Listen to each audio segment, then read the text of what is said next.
Good afternoon, everybody. Thank you very much for joining this afternoon's webinar, which is going to cover off the data flow mapping tool, a step-by-step guide. My name is Gary. I'm part of the Vigilant software team, and I'll be the one walking you through the product this afternoon, where we're going to go into some of the more in-depth areas of the tool, such as user management, how you're going to access the tool itself. There'll be a map that we're going to cover as well as a part of the exercise area. And then towards the end of the webinar presentation, we're then going to go through any questions you may have as we go through. So to start with, we're going to go through a training webinar, and this is essentially for customers that are either looking to procure the tool to come in line with the May the 25th deadline for GDPR, or the customers that already own the tool and obviously just get a better understanding of how to use it moving forward. In today's discussion, we're going to cover off an introduction to the tool itself, essentially how it came about, how the team here at Vigilant Software will be obviously on hand to assist with any queries you may have. We're then going to go through accessing the tool from your own side, be that via your own work environment or via your home access if you need to. We're then going to cover off user management. So this is going to be an area where this is quite a common query we're receiving from customers. So it's something we thought we'd include. I mean, it's going to show you how to archive users, how many users you can have access in the tool, and how you can expand on the a given 5 that you'll be receiving when you first purchase the tool. The next section we're going to go to would then be an in-depth process mapping exercise, and this will be using the tool from our side here, and we're going to go through a standard online purchasing process, and that will essentially start at a web portal where the sale is going through, and then it will terminate when it goes out to the distributor for obviously shipping the goods that have been purchased. The next section on there will then be the final outcome. So this will be the report that we can produce from the tool itself. And then, as I mentioned at the beginning of the demonstration, we're going to go through a question and answer section. So there is a question area within these webinars. So as we're going through, just type them in. We'll do our best to answer them in the timer given that we've got today. And then anything I'm unable to answer on the webinar, we will come back to you individually after the demonstration if needed. So an introduction to the tool. The data flow mapping tool is built in line with GDPR requirements to assist organizations to show their processes involving personal data. This will include things like the lawful basis that's taken into consideration. It will show how assets are operating within your organization, as well as the records that are going to be stored within those assets as well. So just to read through what we've got up on the screen at the moment, the definition of a data flow map is a diagram of how personal data flows through a given process and is transferred from asset to asset. This is going to be part of the exercise that we're going to cover off today. The data flow mapping tool is designed to simplify the process of doing this and will help you meet the terms of the EU General Data Protection Regulation, commonly known as the GDPR. Organizations should already be looking to create data flow maps of their existing data processes ahead of the GDPR compliance deadline, and that CyberComply is an online cybersecurity and compliance platform where it hosts a number of integrated tools such as Compliance Manager and the data flow mapping tool. To briefly touch on the Compliance Manager, that is the other side of the portal that some of you may have seen when you log into it. Some of you may have even bought the bundle package that includes it, and it's essentially the repository for the entire EU GDPR regulation, where you'll be able to view things like the implementation guidance as to how you're going to essentially implement the individual articles from GDPR. It's also an area for you to mark your compliancy, and it will show the original source documentation as well as descriptions as well. In order to create an accurate data flow map of each process, you need to know these 3 things: what every step of the process is, who carries out each step, and finally what assets are used to do this. So using the tool, we're going to switch screens a couple of times just to obviously go between the presentation that we've got up on screen at the moment and then moving on to the tool itself.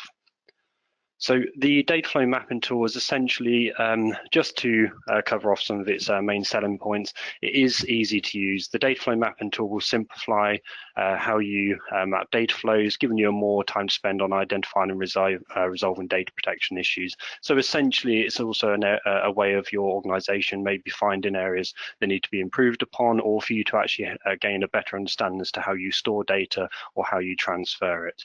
It's geared for repeatability. Obviously, we know that some organizations have a lot of processes that are maybe very similar to each other, or at least use very similar assets or exactly the same assets within certain processes.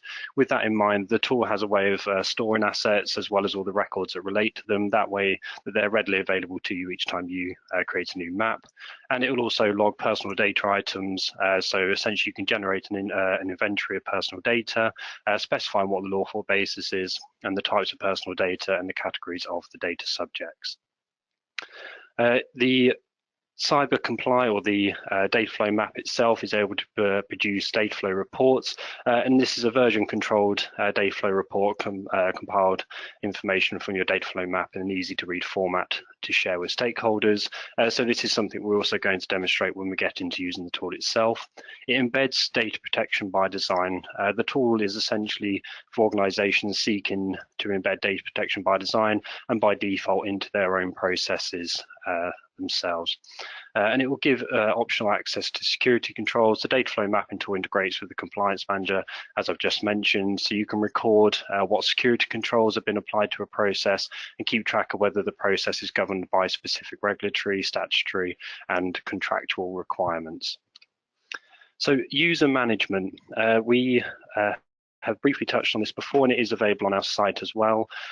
The tool itself will grant access up to 5 individual users to the tool. You can expand upon this, and we do have a number of clients that have chosen to take this on. We do offer the ability to grow your user base by 5 each time, so you can go in like 5, 10, 15, 20. All of these users can simultaneously access the tool at any given point. There's only one limitation, and that is simply that multiple users don't have the ability to work on the same map. That's purely by design to obviously cut down on confusion, obviously cross information when you're trying to map on the same process. Below there, you do then have the option to archive a user. So you may have somebody that's either left the organization or no longer requires access to the tool. By simply archiving a user, it will put that user into a dormant status, and it will free up one of the user account logins again, so you can then administer that to somebody else within the organization. So if you do know that you are going to be able to stay within those 5 user constraints, that's not a problem, and also you can then dynamically change who the users are going to be at any given point. So the setup, we're going to log into Cyber Comply. We're going to navigate to the data flow mapping tool, clicking the button on the home page to set up a business process you want to map. Creating a process, we would need to switch into an edit mode. So a lot of this we are going to cover when we go through the tool itself. This is just to give you a run through as to what you would need to do. We do have a very in-depth manual that can be distributed at any given point should you need it for when you're creating new users on your portal, to obviously then share with those individuals so they become more au fait with the tool before they get using it. So creating a process, you would be asked to switch into an edit mode. How you do that is we have a spanner icon within the tool itself, and that will allow you to switch in and out of that mode, as well as publish changes and roll back changes as well. Within edit mode, you are essentially in a draft state, so anything that the individual user, so in today's case it will be myself, or in your portal it will be you or one of the other users, whoever is creating something new in edit mode is in that safe area where no other user of the portal is able to access or start working on the process that is being created. That way you can ensure that all of the information is correct before you then open it up to any other user to start either mapping data on or make modifications. So the process owner should be the individual or role responsible for running that particular process. So that could be a specific person within your organization, or it could be maybe just a job title. So for example, head of HR, it could be a sales manager, IT manager, and so on. So what we're going to do now is we're going to move into the tool itself. Obviously, if some of you have already seen our daily demonstrations that we do of the tool, some of this will look very familiar. However, this time we're actually going to show you how you can add new users, certain other aspects of the tool. And obviously for people that have had the tool for a while, this could be a good refresher, especially since there have been some improvements and additions to the overall tool itself. So we're going to switch screens now so that I can then demonstrate the mapping tool itself. So we'll just put ourselves into a full screen mode so it's easier to see. So when you first log on, CyberComply is via a web browser, as I mentioned. It's completely cloud-based. There's no need to navigate around admin rights to install software on your machines in the office. So essentially you can get up and running with mapping your data almost as soon as the purchase has been successful from yourselves. Once you gain access, once the order has been fulfilled, you will then receive an email. It will give you your joining instructions, and then you'll be asked to create a new password. Obviously, make it a secure logon, and then you'll be greeted by the CyberComply homepage. When you're on this page, at the top left-hand corner, you'll have the green bars, and these will always be prominent throughout the rest of the tool. And that's an area so you can either navigate between the compliance manager and the data flow mapping tool, or essentially just return yourself straight back to the dashboard, which is what this screen is known as. At the top right-hand corner, we have a number of areas where you can request assistance, and this will essentially send a support ticket directly into our support team here at Vigilant Software, where we will do our best to endeavour to get back to you within 24 hours regarding your query. And it's also an area where we have customers submitting feedback on the tool for areas that they'd like to see improvements on, or additional feature sets they'd like to have added into the tool. To the right of there, this icon is essentially where you're going to be able to again request assistance. You can view your own user details. So if we select on here, we're able to see my own information, so such as my email address and so on. The next area that you'll come into will then be your organization details. So you'll be able to see your purchases. So when you come towards the end of the year, you'll be moving into a section where you can see the expiry dates and so on. Over on the left-hand side, you'll have your organization's details, and then below here, you'll have users. Now, the users themselves is where you're going to be able to administer new people to access the tool. So by coming into account summary, you can then select on the plus symbol. You'd need to give them obviously their title, first name, last name, email address, the position they have within the organization, and then their role within the tool itself. So whether they are a customer, which essentially gives them a slightly restricted access to the tool, but they'll be able to view the maps, but not necessarily edit too much within them. And then below there, you'll have organization administrator, where that person will have full access to absolutely everything within the tool itself. That includes asset management and so on. Once you create a new user, they will be sent the same joining instructions that you would have done when you first made the purchase, and obviously that's how they will log on, create their own login information, obviously with the new password, and then they've got full access into the tool itself. If you wish to remove a user, you simply select on them, and then at the top here there will be a archive button. It's not prominent on mine. However, if there is something you'd like to have removed, then obviously do contact us directly and we can do that for you in-house. Using this same drop down, there's another area where you can select into settings. Now, settings itself is where the user can add or remove custom classification fields. So as standard, you'll be given the confidential, private, public, or restricted. This is an area that we encourage users to go into before even using the tool. The reason being is if you are going to be either not using public at any given point, or you just simply want to delete it or toggle it off, you will need to do it before you start creating maps. The reason being is if you start using classification fields on certain records, you won't be able to remove them because the tool will recognize that they're currently already in use. These can be renamed. They're completely free text boxes, so you can put in here essentially whatever you'd like. And the two that we've put in here as placeholders or examples is sensitive and highly restrictive. To add a new classification, we simply select on this button here. It will give us a new field at the bottom where we can type in that classification type, and we can toggle it on or off or remove it if we want to. Below there, we will then have custom regions. Now, the example that we've used here is we know for exactly where our cloud data is being stored with Microsoft Azure, so we know it's going to be based in Ireland, so we can add it as a custom location. To add a custom region, you simply select on here. You'll need to give it its reference. You can then choose where it's located, so the country, like we have here, Ireland, EEA. And then below there, you can select another location if you want to as well. What we find some people might do on this as well is if you are maybe in the US, you could set maybe states where you're going to be holding certain assets or certain data. You can be that specific if you'd like to be when it comes to outlining that information within your process. So from there, we're going to now navigate back to our dashboard screen. So this is going to bring us back to the welcome page. Now from this page, you can, as I mentioned earlier, access both the compliance manager and the data flow mapping tool, obviously depending on which purchase you've made. Below there, you'll then have a quick start guide, which will give you the option to download it or view it within the browser. But essentially, it's a PDF document, and it will walk you through how to create a process to begin with, and then obviously get you all the way to the point of publishing until you then go into the mapping side of the portal as well. So we're going to select on our data flow map icon, and this will take us into our process section in just a second.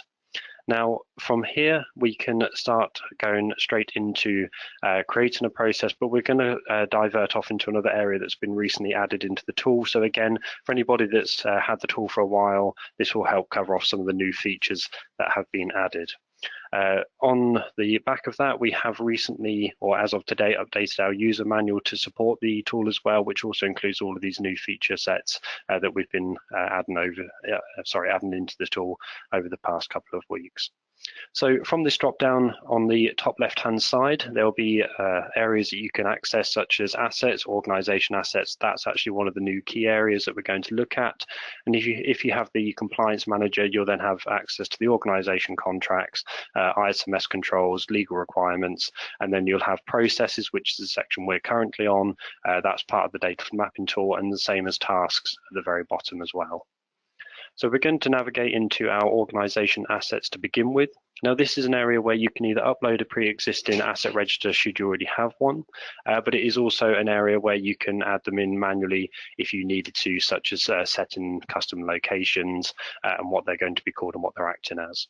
So over here on the left-hand side, these are all of my current assets that we've added into the tool, and they've been preloaded ready for today's webinar. At the top left here, we've got a section where we can select on Create New. What you'll be asked to select here is what the asset type is. Now, this is just going to give it its visual representation within the tool itself. So if you know you're going to be dealing with maybe an Office 365 or a SharePoint location, that's going to be a cloud application, and you'd obviously choose the matching asset type to go along with that. You'd then give it its reference, so we could call it internal SharePoint, just as an example. This isn't going to be one of the assets we're going to use today. And then below there, we can choose what it's going to be operating as. So we can choose whether it's a controller, joint controller, processor, or third party. So we could say it's going to be a controller, and then we can set its location. Now, the locations themselves are set in alphabetical order. However, what the tool will naturally do is pull through the most commonly used locations and move them to the top. Again, just on that ease for repeatability point that we mentioned earlier in the slideshow. Next to each country, there will be its location, whether it is located inside the EEA, outside of the EEA, or if there's been an EC adequacy decision made. And you'll also see that your custom locations will be available to you straight away in here as well. So we're going to set this to be Microsoft Azure in Ireland. And once we hit save, it will complete the operation for us. It will then make it available to us whenever we then go into each and every process that we do moving forward. If we need to edit this at any point, we can do so using these icons at the top. So we can either delete the asset from this screen, we can edit it from this screen, we can close it off and come back to it later on if we want to. Or if you have a number of your assets selected, you can just use this icon here and it will close all of them off apart from the one you're working on. Underneath each one of these, you'll have areas where you can show related controls. So if you're ISO 27001 accredited or certified, for example, you could show which controls you have in place with when it comes to a asset. You can also show any regulations that are applying to that particular asset. We can show tasks if we want to, any related processes, which will automatically populate itself when you use it within process maps. We then have a message board or audit trail, which will show any modifications that have been made by users of the tool. And then we have an area where we can show related assets. Now, the reason why we've not gone into those for now is it's actually an area we're going to cover when we go through the process creation steps anyway. What you'll see next to these is, again, the information that we would have populated, such as its assets type, what it's operating as, and its location. And next to, just below asset type, there's also records. So once you've started using this within maps and showing what records it is containing, that will then be stored on here as well. As I mentioned earlier, you do also have an area where you can import in bulk. So as mentioned, if you do have a previously created asset register that can be imported directly using an Excel template, which could be downloaded from our tool, and providing each one of the headers are filled out correctly, it will then import seamlessly into the product itself, and then you can then get started straight away on your mapping. So we will cancel out of here. We're going to use our drop down again, because we're going to navigate back to our process page, and we're going to start going through creating a process from scratch and then essentially going into the process itself. So just to begin with, at the top left-hand corner, we have areas where we can search all of our pre-existing process groups or processes themselves. The next tab along will be an option to show, essentially it's a pie chart, and it shows a breakdown as to what individual processes in your organization are acting as, whether the process itself is a controller within the organization, whether it's a processor, and so on. The next area you'll come to will be a help section, and this will just demonstrate or just illustrate what section of the tool that you're working on and just give you a brief introduction to it. The bulb icon is used for a number of reasons throughout the tool, mainly to access tip areas like this and also user manuals as well. And then lastly, if you do want to work on your processes in bulk, you can select all of them, and then they'll populate this middle screen here where you can go through and add on things like related controls, make modifications to maybe the process itself, as opposed to keep working on them one by one. So with all that said and done, we're going to get started by selecting on Create New. So going back to the PowerPoint that we were looking at a moment ago, this is going to ask you to switch into that edit mode. Just to recap, edit mode is essentially a draft state which takes you out of the eyes of the other users, so you can create a process in peace, and then once you're happy with it, you can then publish it to make it available to everybody else. So with that, we're going to select yes. Once we've done that, we can then choose which group we'd like to assign our process to. Now, we have one already in place, which is a process. However, we're going to create a new one today, just to obviously show how that's done. So the name of this group is going to be sales. We're just going to keep this. The subtitle is then going to be web sales, and then the description is processes outlining sales transactions within EU, and then obviously you could create another group if you needed to if you do worldwide sales and so on. Once we're happy with that, we can then hit save. It will create the group for us, and then it will be available in the drop down to then assign this process to that group as well. So once we've created it, we can then go to sales, select on here, and then select. And now we're going to start building up the bones of essentially what this process is going to be outlining. So the title of this particular process is going to be, we could call it something like sales, title of this process could be software sales in EU. The process owner, now this can be anybody within the organization, so it's not a drop down, it isn't necessarily anybody that needs to have access to the tool, and obviously outlining what we did in the PowerPoint, this just needs to be somebody that owns the overall process. So we're going to call this sales manager, so we're actually going to choose a job title as opposed to an individual within the organization. The next area is then going to be what the process is acting as, or what the process owner is acting as in this scenario. So we're going to select controller, and then we need to show the scope. So this is going to be transactions of sales through web portal. Yeah, we'll keep it nice and simple. And then the purpose of this is going to be fulfillment of software orders within the EU. Once we're happy with that, we can then hit save. Now, obviously, if you do need to make modification to this at any given point, we do have an area at the top here where we can select the edit button. It will take us back into that previous screen. Now, what you'll notice on the screen at the moment is these, or are these, orange flags, and that's simply to indicate you are still in that edit or draft state. So essentially, if you were to log into my portal now, you wouldn't be able to see any of the work that I'm currently completing. So whilst we're in that state, we can then start building on what's going to be part of this process. So the first thing is going to be showing any related controls to the process in question. So what we're going to do is select on Add Control. This will then bring up all of the ISO 27001 control sets for 2013. And if you do have the Compliance Manager side of the portal, there's also an area where you can upload maybe your own internal controls, and that will be accessible via this side as well. We have a filter section at the top here if you know which particular control of the annex that you're looking for, but also next to the controls in question, you'll have an I button where you can go through. You can see a brief description, you can see its reference as to where it falls in the scope, and then you'll have its status. Again, if you do have the compliance manager part of the portal, you can select open, and as we spoke about earlier, you'll then be able to see all of the implementation guidance and source documentation. So we're going to close off of here. We're just going to add a couple of these again, just to flesh out what the report will look like towards the end. So just see them more as placeholders, but obviously within your organization, you can be as specific as you can be when it comes to matching these up. The next area that you'll come to will be your related legal requirements. So very much in the same way as the controls acted, this will then bring up all of our available legal requirements. Essentially, when Cyber Comply was created, it was built on the UK laws, and obviously with GDPR coming into play, that was then very quickly uploaded into the tool as well.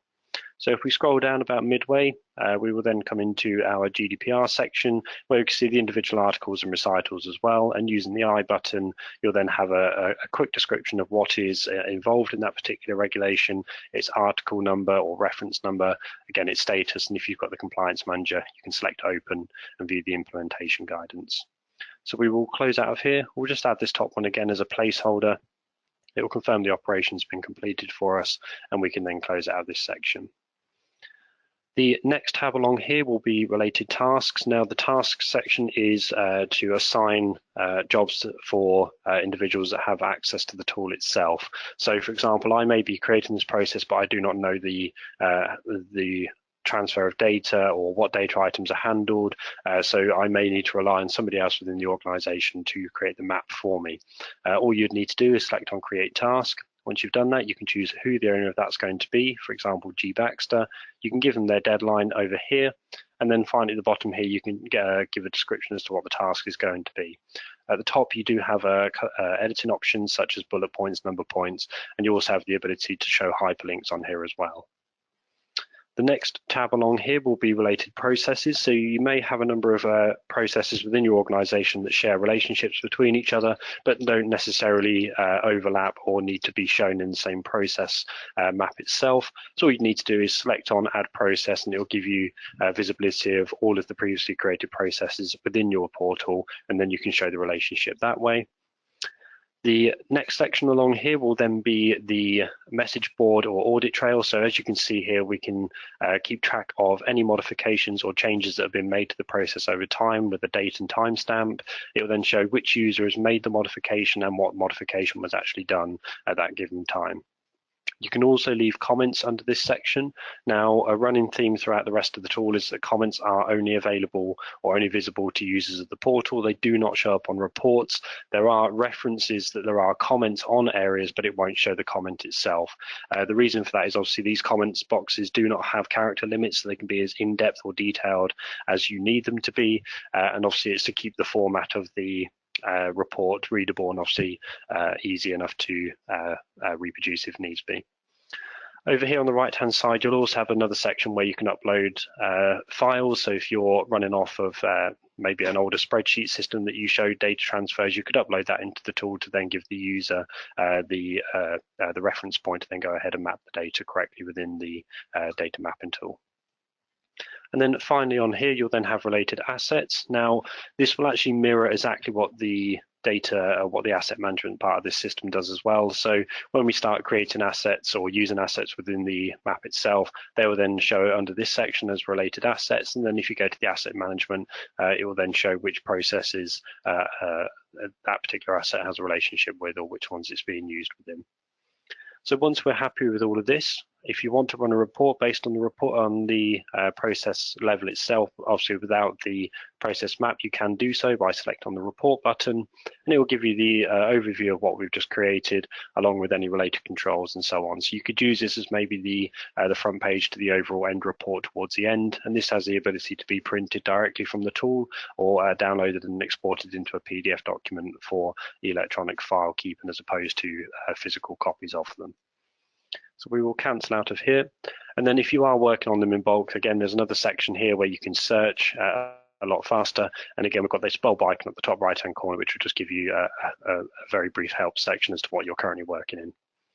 So once we're happy with all of this information, we can then publish this, and as I mentioned, that will then make it available to all of the users of the portal to go through and start mapping information on there or making further customizations to the overall process. So to switch back or to make it available to everyone else, you need to publish these changes. So as we saw earlier in the slideshow, you need to select the spanner icon. At the top here, you'll then have toggled on is edit mode. You'll then have publish changes, which is what we're going to select. We can then enter in here just anything we need to publish. Once it's done this, it will confirm the operation's been completed. You'll see a number of changes on the screen in the fact that the orange flags have now disappeared, so we're no longer in draft. The data flow map icon has now become highlighted, so you can now move on into mapping the data. And then at the top here, you'll have the ability to clone a process. So again, it's that repeatability side of the tool coming through again. So essentially, if you're working on a number of processes that are very similar, that there may just be something like a location change, clone the entire process. It also creates a carbon copy of the data map relating to it, and then you can go through and just make those small modifications without having to reconstruct the entire process and subsequent map as well.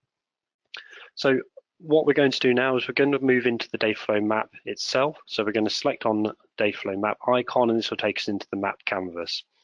Each time you start a new process map, you'll be greeted by the user manual when this loads. There we go.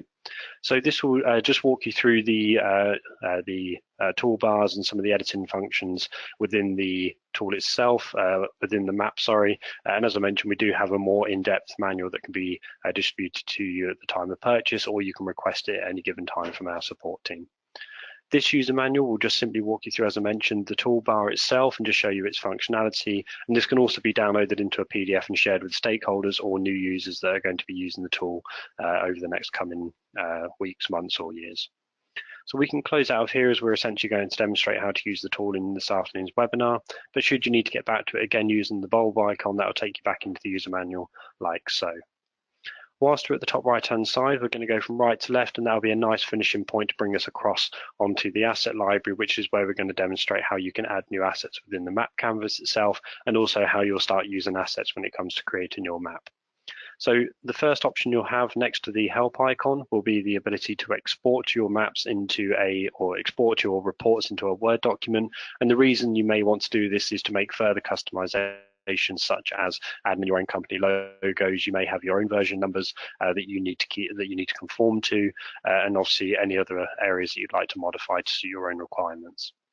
The next option is again this print icon, which allows you to view the report. This is going to look very sparse at the moment because we've not created any additional information, so we'll come back to this towards the end. The next section that we will come to is essentially what you're going to use to build the map. So we can have an area for comments. So if we select on here, select an individual area such as an asset or a transfer, you can leave comments. Again, comments do not show up on the reports. They're simply referenced to within the report itself. The next section will be the ability to create the connection. So that's just to create these links between inputs to assets and assets to other areas of the business. The next option is our Move tool, and this allows you to manipulate the map to exactly how you wish it want it to look at, but it also enables you to free up space on the canvas if you need to add in another asset into the map anywhere along the line. With using the Move tool, it also keeps all of the existing data items intact, so you're not having to reconfigure what those transfers were in the first place. Lastly, along here, we'll have our hand tool. The hand tool has two functions. It has a pinch and grab icon or functionality, so you can use it as a panning icon or option. So it's got rid of the need for the side and bottom scroll bars. And it also allows you to select individual assets, which opens up an attributes panel on the right-hand side where you can go through, modify its names, add records, locations, and so on. We're going to come into that a little bit later on. The last couple of icons along here should all be relatively self-explanatory. The first one is zoom in and zoom out. We've got remove and duplicate, and then we have undo and redo, just to cover off some of those mistakes you might be making when you first come to use the tool. So we're going to use our hand tool to begin with to select this asset. As we want a clean map to start with, we can then select remove, and it will take it off the canvas for us. So we're now going to move into the asset library. So from here, as well as the asset management area that we were looking at earlier, this is a section where you will have the ability to add a new asset whilst you're in the map. So if something suddenly comes to mind that you need to demonstrate, you can do that without having to come back out of it and adding in the asset somewhere else. So to do this, we'll just do one as a quick example. We may want to add an archive to this map, or we have an archive as part of our mapping process. What you'd need to do is simply select, click it once, and it will populate it anywhere on the screen over on the right hand side or the next available space, or you can drag and drop these icons to specific areas on the page if you need to. Once you've done that, you can then select that individual asset, go through, you can even change what it's being identified as, you can give it its reference. So obviously archive, you could call this something like maybe NAS backup or something similar. You'll then be able to show any records that are relating to it, and we'll come into these sections a little bit later on. We can modify what its operation is, be it a controller, joint controller, processor, and so on. You'll then have the option to choose its location, and this also gives you access to your custom locations as well. Any comments you may wish to add to it, again, they do not show up on the reports. And then finally, if there is any data encryption taking place on an archive file such as this, it could be something like BitLocker or any other encryption type, you can toggle that area on and then type in any of your specific requirements or your own encryption types. So we're going to cancel out of here. We are just going to select this again and just remove it because it isn't actually going to be part of our map today, but it's just to show you how you can add new assets whilst you're actually inside the tool itself.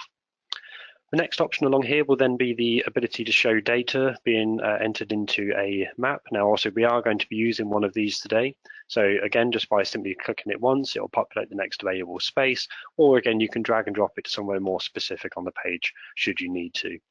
Now, there's no limit to the number of data inputs you can have on a particular map. Obviously, it's your process. You will need to demonstrate multiple inputs if that's your particular process you're working on. So, for example, you may have a front desk or a call center, and obviously their data input methods could be not only by phone, it could be by email as well, or it could even be via fax, or it could even be by post as well, depending on the environment. For our particular scenario today, we're going to stick with just one data input, but data inputs can only be linked to one asset. You can't use the same data input for two individual assets. So you need to use a separate data input in that particular scenario. The next section or next option along here will then be the ability to add a data subject. Now, data subjects in the eyes of the data flow mapping tool are used to simply demonstrate the return of data going back to an individual. So the example that I could probably offer that would best explain this is if it's maybe a recruitment or an onboarding scenario where you're going to be taking documents from an individual such as driving license, passports, things like that to either prove eligibility to work or even to obviously put them onto a company insurance scheme for maybe a company vehicle. So once that has been handed into the HR department, they're also going to make a scanned copy of that, and then also that'll be part of the process demonstrating how or where that's been backed up to. And then also you'll need to demonstrate those pieces of physical information or data items being returned back to that user, and that's how you would do so. The next section along here is then the ability to search your asset library. Obviously, if you're part of a large organization, there's going to be a number of assets, and instead of scrolling all the way through trying to find one specifically, you can just type something in here, and it's a quick search box, so it will start searching the moment you start typing. So if we typed in S, it would find anything relating to S, and then obviously the more specific, the more you type. Finally, on our asset management section on the left-hand side is an area where you can view all of your pre-existing assets. Now, these will be available to you whatever process you're working on. So it's not that they're going to be restricted based on what you've named your process or anything like that. And these are going to be stored each time you save a process. So for example, if we were to use our company sales website as an example, if we are going to be changing that to even just simply renaming it to company sales portal or something like that, the minute you save it, it's a global change. So the next time you come to use that asset, it would already have its a new name assigned to it. So in today's demonstration, we're actually going to be using all of these assets that we've created in here, all bar one, I believe. And what we're going to do is just simply click on all of them like so. And this will populate onto the map canvas. What you would have noticed, I mean, it's not too clear at the moment, but any active assets that are going to be used on the map, they'll be moved to the top of the list and also moved into their own active section, so to speak, so you can quickly get back to them and use the same one over and over again if you so desire. So we will collapse this window so we've got a bit more space to work with. And another thing just to touch on is the tool will periodically ask the user to save their data, and that's just to ensure that everything is saved and backed up in case you're maybe using a laptop where the Wi-Fi may not be so strong, and obviously any break in the connection could cause a data loss when you're mapping out your information. So it is always strongly advised to regularly save your information. So we're just going to quickly click yes to save. It's quite a quick process, and once it's done, it will confirm the operation's been completed, and we can continue on with mapping our process. Okay, so now this has been completed, what we need to now do is start marshalling these into the order that we are going to be demonstrating the process. So again, we use our move tool, and we just simply click and drag these into the areas that we want. So the first one it's going to hit is going to be our company sales site. After that, it's then going to bounce through into our billing team. From our billing team, it's going to go into a service center inbox where that will then be either backed up onto a company server. It would then also go onto our sales fulfillment team, and then ultimately they will then send the relevant information onto the distributor, where they will then obviously send out either the software, or if we go back to the older days where you send out software via a CD, that's actually the scenario we're going to use, hence why we're using an actual distributor as opposed to an email link directly to a customer. So now that we've got the layout of our map, what we then need to do is create the connections between them to obviously show which data items are being transferred firstly into the map, and then obviously how those data items are being handled once they're within the organization. So we're going to go to our connection tool to begin with. Once we've hit here, we can then just select on each one that we wish to join it to, like so. And you can create more than one connection from one asset at any given point if you need to, like so. We'll just make this last connection to our distributor at the top here. Now, one thing to note, and it is something that's quite handy to keep an eye on or know for future reference, is any new data items enter into a map will be a dotted line, and any use of existing data items within a process will always be on a grey solid line. The reason for that is you may have a number of cross paths when you're working on larger maps, and it's just a very quick way to pick up new data items separately to existing ones. So now that we've got the skeleton, so to speak, of our process, we now need to go through and start showing which data items we're going to be handling. How to do that is, again, using our hand tool. We simply select on the first transfer, which is going to be our data input, and an attributes panel on the right-hand side is going to open up. Once we're here, we can select on the data source, so that could be a data subject, or it could be, in some scenarios, maybe another company's server that you're going to be pulling information down from, in which case you need to select other and then stipulate what other is going to be. And now a data subject. Once we've done this, we can then give the data subject a name. So the new customer, just to keep things nice and simple. And then below there, we can choose the method in which the information is coming through. Now, we can either use the overall method in which the information comes to us, so we could just say internet as something very basic, or we could say data entry, so that customer is manually entering the information into our website. So we're going to use data entry for this afternoon's example. And then the next section below there is going to be the data items in which you're handling. Now, at the top, you'll be asked to give the lawful basis. Next to the lawful basis and exceptions is going to be an I button, and that simply walks the user through the definition of what each lawful basis is going to be. So returning back to this page, what we're going to do is we're going to say it's a contractual necessity, so we're taking this information based on a sales contract that we're binding into with the customer. And then below there, you'll have the option to turn on an exception, but that is currently grayed out, and that will only become highlighted and accessible when you start dealing with sensitive data items. Now, we're not going to be using any of that type of information in this process. Obviously, naturally, it's only a sales process, but if you are within maybe the medical or health industry, you will be dealing with that, and obviously, you'll then have the drop down here to choose as well. Next to the exception, you will then have the full article breaking down what the exceptions are within the GDPR. So we will close off of here. So now what we're going to do is we're going to start choosing or selecting what our data items are going to be. So naturally, we're going to take an address from them. We're then going to take a credit card number. We're going to take a email address. We're going to take the name, phone number, and then finally, if you do need to have something that isn't necessarily within the list itself, you'll then be able to select other. Now, you are only able to select one other at a time, and this is something you'd need to manually enter each time you come to use this on a new map. It's not something that stores or saves within the tool itself. And then also the other box has no character limit again, so you can enter in as much information as you need to in here, depending on your requirements. And obviously they can then just be broken down by a comma, which will then illustrate them correctly when it comes onto the data report itself. So the other option on here could be something like shipping address. So obviously the top one could be, maybe in this example, the address, so the billing address, and then the shipping address could be somewhere completely different anyway. And then below there, you'll have another area which will be your sensitive data items for things like biometric data, genetic data, and so on. And then that's where you'll be able to select the exception rule that will match alongside there. Over here on the right-hand side is going to be who your data subject is. Now, in our scenario, it's going to be customers. However, again, at the bottom here, if the list isn't showing something that you require, then you can select other and then stipulate what other is going to be seen as within your process itself. So now that we're happy with all of this information that we've populated, we can select OK. We'll see 6 data items are being handled. If we need to add any comments, we can do so. And if there is any data encryption at this stage, we can toggle it on, and you can free text in here exactly what that encryption stage could be. So once we hit apply, it will confirm it's done the operation.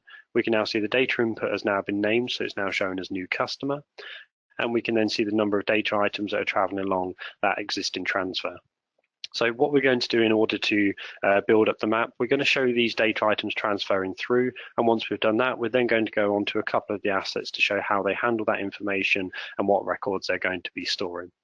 So what we're going to do is just quickly run through some of these. Obviously, it's going to be quite a repetitive action. So what we're going to do is select what the transfer type is between our company sales website and then our billing team to ensure the payment has been successful. So at the top here, we can choose the method. Now this can be system to system, or it could be a sync, so the sales website automatically synchronizes with our billing team so they can ensure payments are taken successfully each time. So we're going to select sync, and then below here we can choose which data items are going to be transferred. Now obviously if we only send a few of these through, then obviously those few items that have been chosen to be sent through to the billing team will only be accessible throughout the rest of the map, so please do bear that in mind.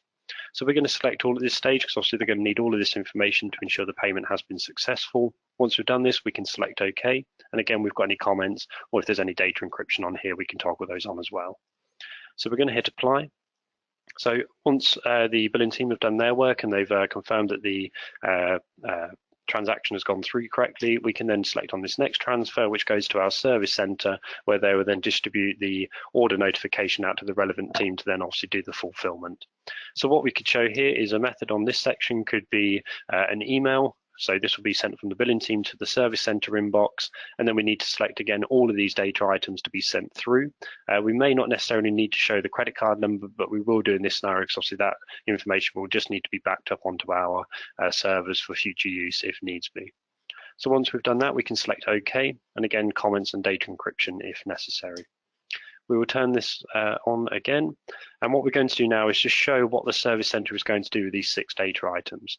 Now what we're going to do to show it going into an internal SharePoint, so maybe you may use this in another process from marketing, for example, or contacting customers for support related issues if needs be.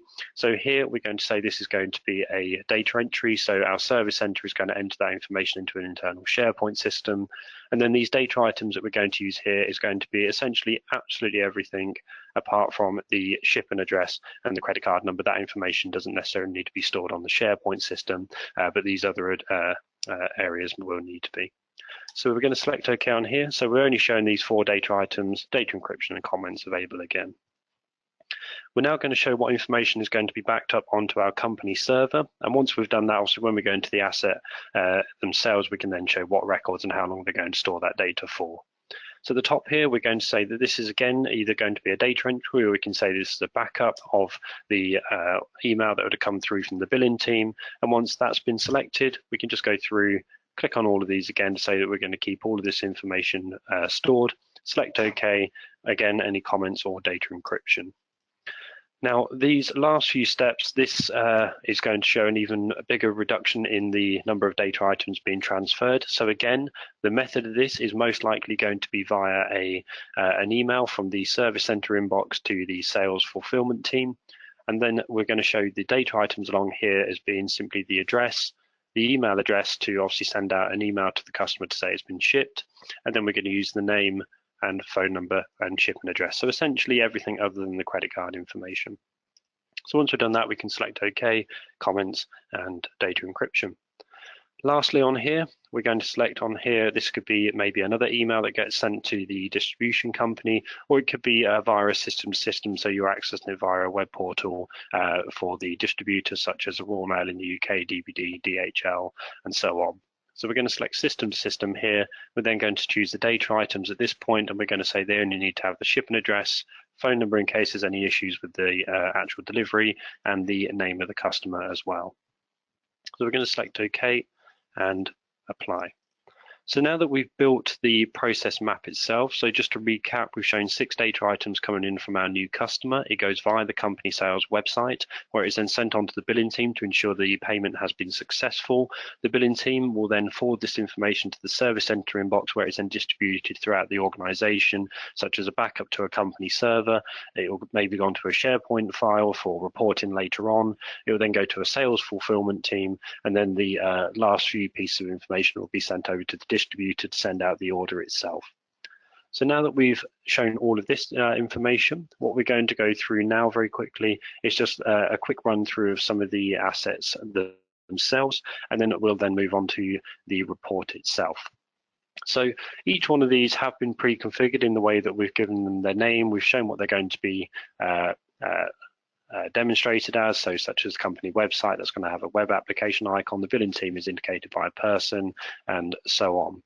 Now we're going to select on our service center, for example, and over here, like I mentioned, we've already gone through, given its location and so on. Now what we may need to do at this point is you may want to change the name of this, so it could be changing from a service center inbox to customer care inbox, or whatever the case.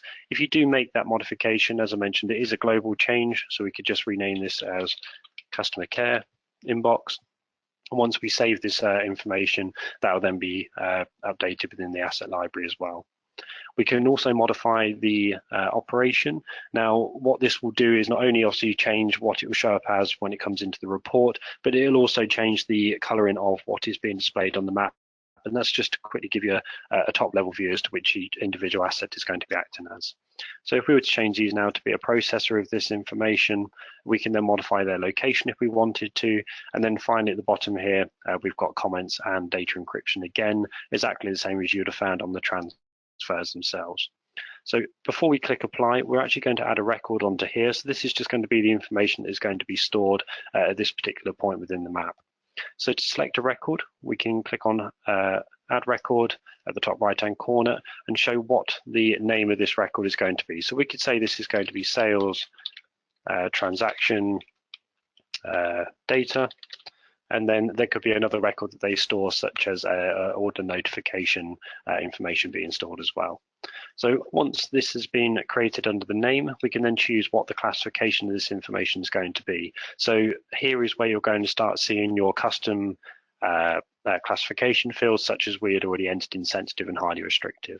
Now in this particular scenario, we're going to choose confidential, and then finally below there, we can choose the format in which this information is stored. Now throughout this entire process, all of the data is going to be in a digital text format, as essentially most of it's either going through a portal or via an email method. So there's no physical pieces of data such as physical text as in pieces of paper and so on.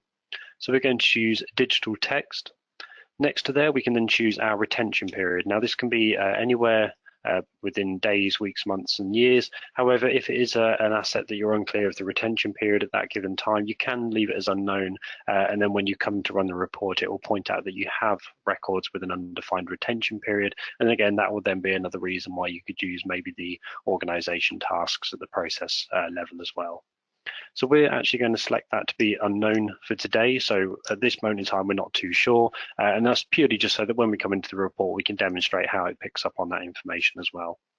Below there, you'll then have the recipients of this information. Now, this is a free text box. It doesn't need to be any of the assets on the screen at this point. So it could be anybody. So maybe if we were using the company sales website, you may be recipients. That information could be auditors or anything like that.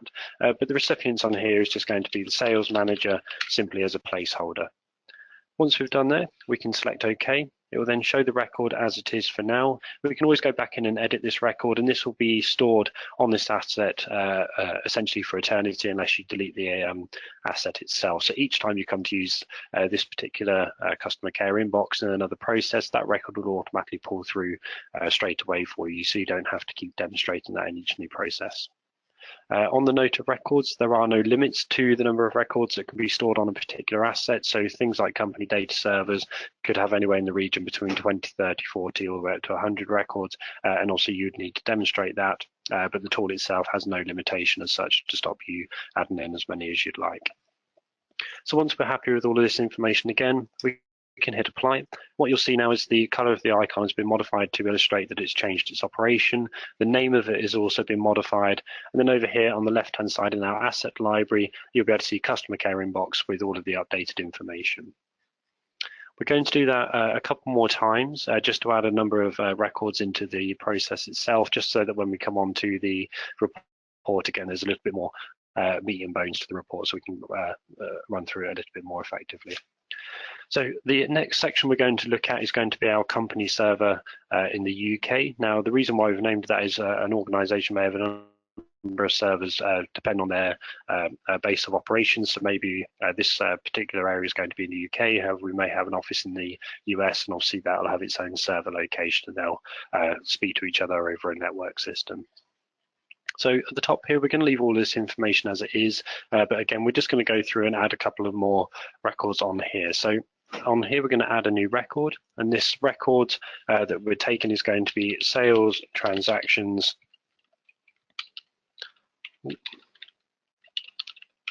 And we'll just leave this EU. So we want it to be a very broad record. So all sales transactions or records that are being completed within the EU are going to be stored under this record. And then obviously, if you do have just one overall server within your organization that stores all of your transactions globally, you could then modify the record or just create another record showing US sales and so on. Below there, we're going to choose its classification. Now, this is going to remain exactly the same. So this is going to be confidential. And then below there, the format, again, is going to remain as digital text. However, at this point, we may actually be aware of how long we store this data for. So in this scenario, we're just going to set it to be 6 months. But again, this is an area that you'll need to pick up on yourself. So we're going to say 6 months is how long we hold this record before it is either then moved into a secure destruction area or is then archived and then it moves into another record entirely. Maybe it's an encrypted file that's being kept for a longer archived period. Below there, you'll then have the recipients of that information. And again, this is all free text, so you can type in here whatever information you'd like to see. So we'll hit save on here, and then the record has been completed, and we can then hit apply. What you will notice is at a top level, you don't actually get to see the number of records. It's not unless you select on the attributes panel like so, that you'll be able to see the number of records, or when you're inside the report, it will show the related records to a particular asset. We're just going to do one more. So we're just going to do our sales fulfillment team, for example, and we're going to add the record here. The record itself is going to be shipping transaction shipping information as an example. It's still going to remain as confidential. The format of this digital text, and we'll just give this maybe a 4-week retention period because otherwise it doesn't need to be stored with the sales fulfillment team any longer, but all of the information is still going to be readily accessible via the company server anyway. So we're going to say 4 weeks, or we could just say 1 month if that's going to be easier to understand. So we'll hit save on here.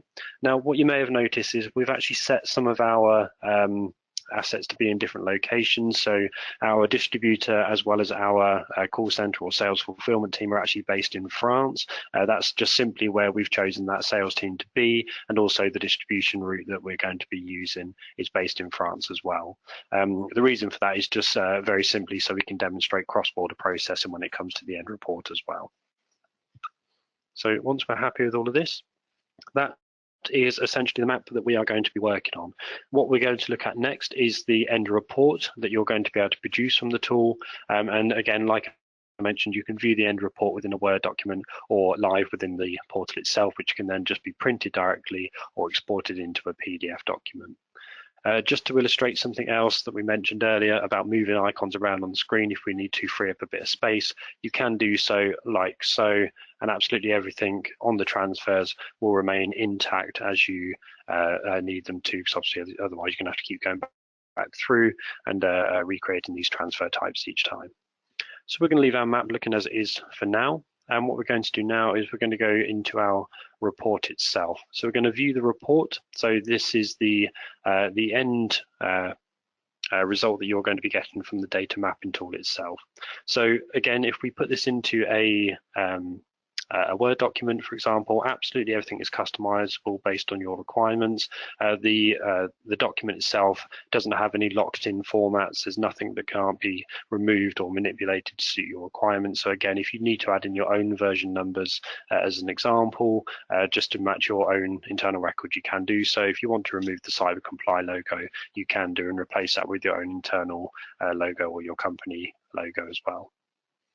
Below there, you'll then have what the process overview is. So this is essentially what you'd have created at the very beginning. So it's just going to give you a very quick run through as to what the process is called, who the owner of it is, the scope statement, and also the purpose of processing as well. Below there, you'll then have a summary as to what is entailed within the report itself. So under there, you'll have the breakdown as to what type of lawful basis is for a number of the items. So here we can say contractual necessity is the lawful basis for processing 6 of the data items, and that the map itself doesn't actually entail any processing of sensitive data items, but obviously it would naturally pick up if there was sensitive data items and if there was any exceptions against those as well.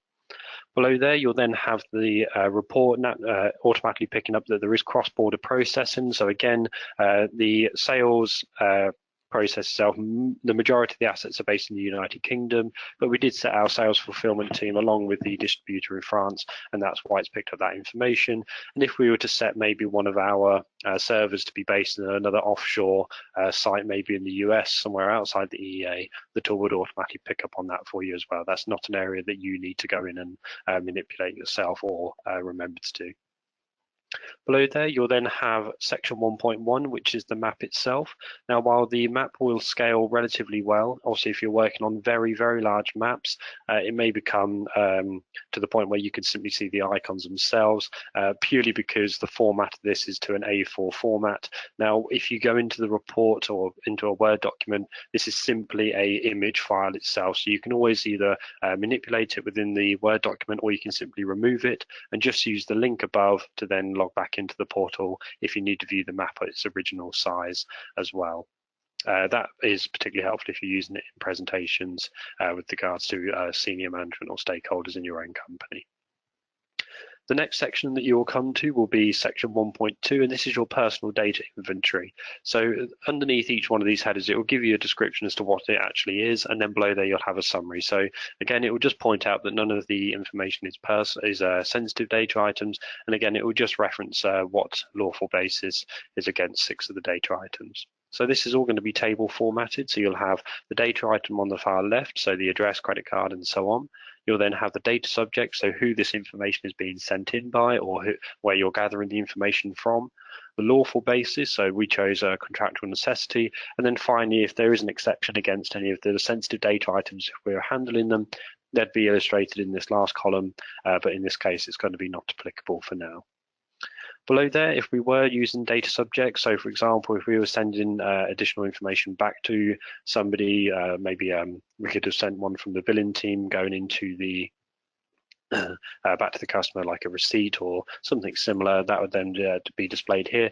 And all it would actually make a reference of is who the data subject is in that particular transfer and their location, as well as a comment as well.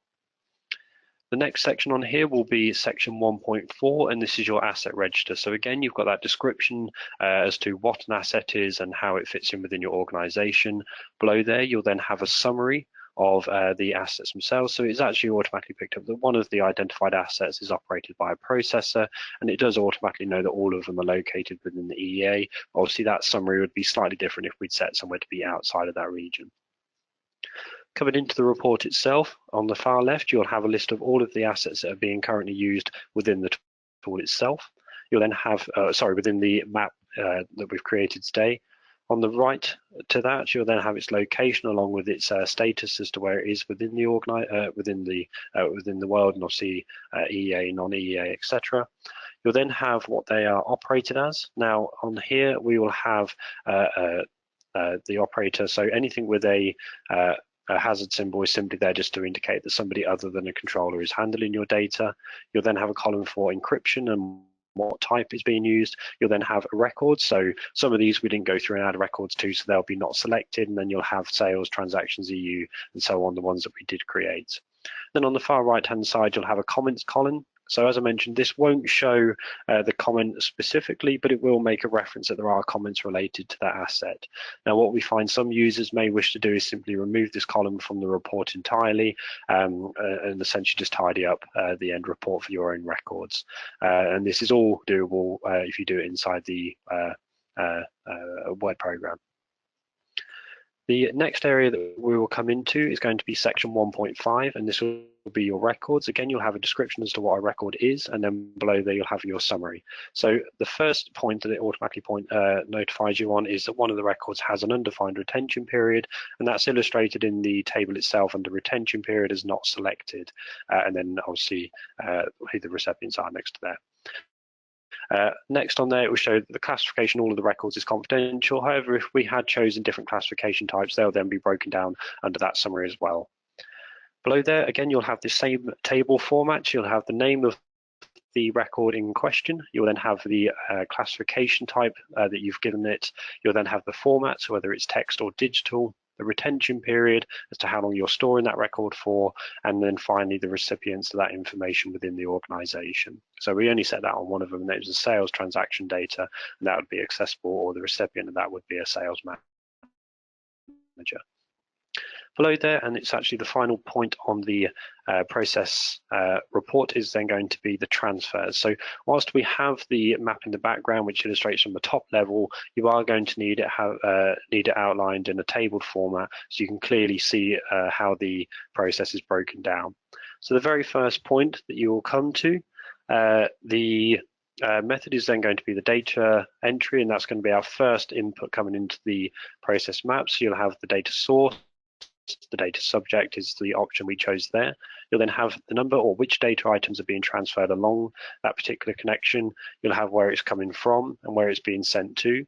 If there is any encryption at that point, as we can see here, encryption is toggled on as yes and then HTTPS.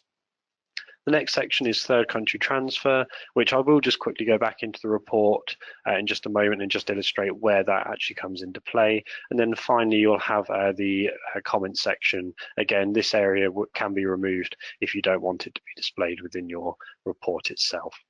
So we will just touch back on the third country transfer section, as we haven't chosen somewhere here that will outline that. So we could actually set, for example, our company data server. Obviously, I appreciate this is a well beyond or out of scope thing to really imagine, but if we were to set this, for example, to be, the example we had the other day was the Bahamas, I believe, and that was from an earlier demonstration. So we will just try and locate that now. Okay, I think it was Bahamas and then next to it. Yes, so if we select the Bahamas, and then hit apply, what you'll see is this will then highlight that you need to have appropriate safeguards put in place, which is what the hazard symbol will be illustrating to you. So at this point, again, you don't actually have to have data encryption toggled on for this to be prompted, but it will then ask you to start outlining the transfer to third country areas. So again, we've got an I button just to give you a run through of this section under here, and then we will have the appropriate safeguards are in place or derogations apply. So we could select appropriate safeguards are in place, and then we can drop down here and choose which safeguards are actually being put into place to ensure the data is being looked after. So we could just say standard data protection clauses apply, hit apply, and then it will then get rid of the hazard symbol as well. So once we've actually modified its location, if we come back into the report now, it'll then start to pick up that it does include transfers outside the EEA. So again, just something else to note is that we've not had to save any additional information before the report updates itself. It's all done automatically within the tool itself. And then below here, it will start updating assets such as one of them is outside the and so on. So with all that said and done, down the bottom here on that transfer, the backup, we can see here that the safeguard data protection clauses has been listed on the third country transfer. So with all that said and done, that will bring us to the end of the functionality of the process map itself. If we click save on here, it'll just save any information that we've been creating this afternoon. The process map that we've created today, we are more than happy to share with you, obviously, a rental map. And obviously there's some areas that are not 100% correct, but it is something you could use as a point of reference should you need to. So once that's been saved, we can close out of here now and it will return us back to the original document. And we're just going to let this upload itself to our cloud servers. And once that's been completed, we'll then go back into the presentation. So we will go back onto there now. And that will then bring us to the Q&A. Now, I will just need to expand on our webinar section, navigate down to questions, and pull this as a pop-out. Okay, so I will do my best to cover as many of these as I possibly can. Obviously, any questions that we don't answer, we can then come back to you at a later point if needs be. So we'll just pull this out, work on it separately, like so. Okay, so I'm going to work from the very beginning.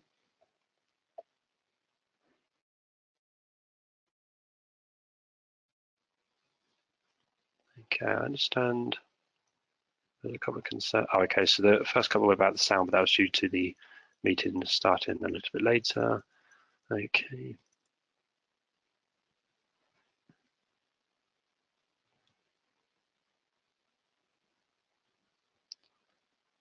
Okay, Nathan, with regards to your question, we'll come back to you after the demonstration just to see if we can get more of a clearer idea as to what you're looking to achieve, so we can give you a better timescale as to how long that will likely save you compared to mapping them out entirely.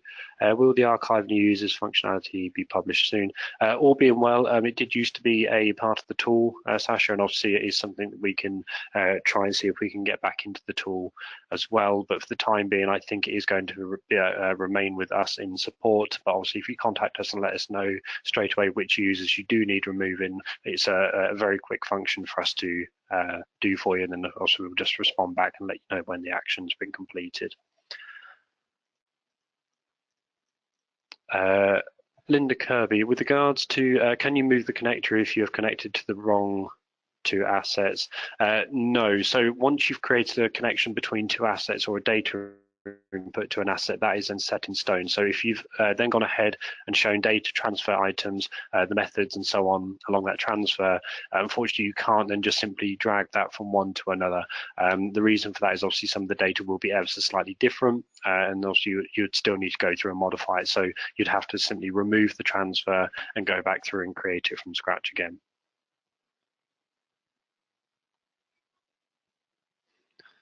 Okay. So Nathan, as I mentioned, we'll come back to you after the meeting. I will just go through some of these. I don't want to exclude too many people.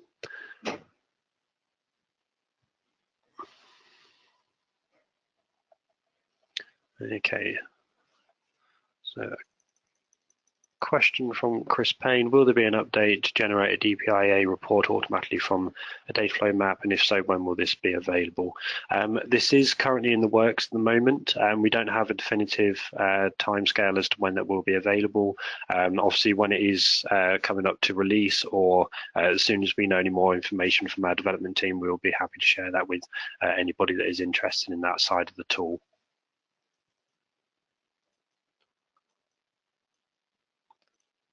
Okay, Tongun Chow, we've got a couple of questions in yours, so we will go through there, and then I think we will then bring the meeting to a close. Obviously, any questions that have gone unanswered, we will obviously come back to you individually and give you the answer separately via email, if that is okay.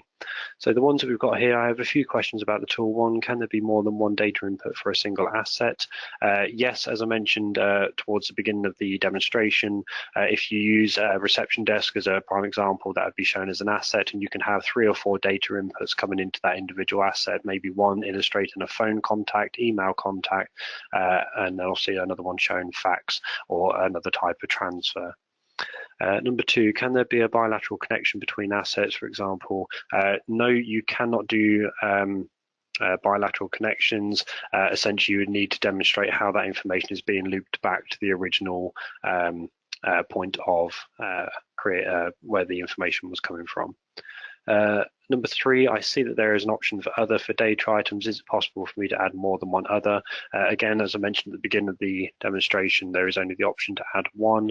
And then 4, the other checkbox is not present for sensitive data items. Is there a way to add other sensitive data items? No, there is not. These sensitive items are a standard set and they cannot be customized within the tool. I think we've got time for 1 or 2 more. Okay, David Wells, I noticed that when you set up a second process using the existing assets, it will contain the record of information from a previous process.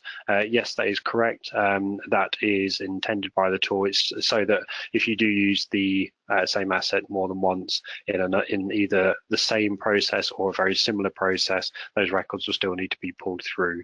Obviously, if you don't want them shown upon the end report, you can put it into the Word document and then make those modifications as required. Gus Davidson, are you going to mention DPIA? So yes, just touch back on what we answered earlier. That's something that we're going to get clarification on with regards to timeframes as to when that will be implemented into the tool. And then lastly, we've got a couple more down here. Can you show again how to show encrypted data transfer, as my toggle did not work? Encrypted. Okay, I think, Dennis, I will contact you separately because this may be an isolated issue your side, so I just want to make sure that you're going through it correctly, and obviously if there is an issue, then also we can have that looked into straight away for you. And then we've got Chris Payne at the bottom. How can we specify a record retention period of length of contract or another custom length? This has actually been brought up yesterday when we were having a consultancy meeting, and it has been suggested into our development team, but at the moment the tool doesn't have a way of showing, for example, we keep this record for 1 year after the end of a contract period. It is simply just the length of time that that record will be stored within your company. But it has been noted and it will be looked into as part of our roadmap. But I'm ever so sorry, everybody. We do have another meeting that is due to start straight after this one. Obviously, I'd like to thank everybody that has attended today. I hope it has given you a bit more of an insight into the tool. Obviously, the process that we've shown today is one that's been ever so slightly different to the one we typically show on our live demonstrations. The webinar this afternoon has also been recorded, so if you did want to use it as a referencing tool further along down the line, maybe either for yourself as a refresher course and maybe a couple of months when you come back to using it again to show more processes, or something you can use internally within your organization as training material to get new starters up and running with the tool before giving them access. But again, thank you very much for your time this afternoon. I hope you all have a lovely evening. And again, please use the request assistance button if you need anything, or contact us through support@vigilantsoftware.co.uk. But again, thank you very much for your time. Goodbye.